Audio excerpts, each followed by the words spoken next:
দুর্ভাগ্য আমাদের যে আমরা নিজেদেরকে মুসলিম দাবি করি, আমাদের কোনো অ্যাসেট ছুটে গেলে সেটা নিয়ে আমাদের অনেক পেরেশানি হয়। কিন্তু আমার ঈমান দুর্বল হয়ে যাচ্ছে কিনা, আমি কুফরের কাছাকাছি চলে যাচ্ছে কিনা, আমার ইসলাম দুর্বল হয়ে পড়ছে কিনা, সেটা নিয়ে আমাদের তেমন কোনো পেরেশানি হয় না।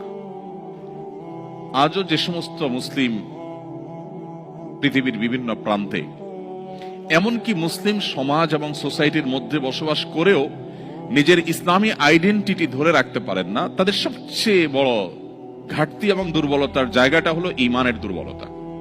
মাল্টিকালচারাল সোসাইটিতে যদি ইসলামকে বুকে ধারণ করে মাথা উঁচু করে হীনমন্যতাকে দূরে ঠেলে আপনি যদি আপনার দ্বীনকে নিয়ে আপনি প্রাউড করেন, আপনি যদি একজন ভালো এবং আদর্শ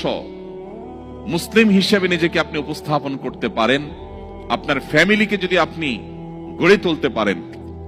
সন্দেহাতীতভাবে এটা বহুমুখী চ্যালেঞ্জিং। প্রতিকূল পরিবেশে নিজের ঈমানকে, মুসলিম আইডেন্টিটিকে যদি কেউ উঁচু করে সেটাকে নিরাপদ রাখতে পারে, তার আঁচলকে বাঁচাবার জন্য সে যদি সংগ্রাম করে টিকে থাকতে পারে, জ্বলন্ত কয়লা হাতে রাখার মতো এই কঠিন কাজটি যদি সে করতে পারে, নবীজি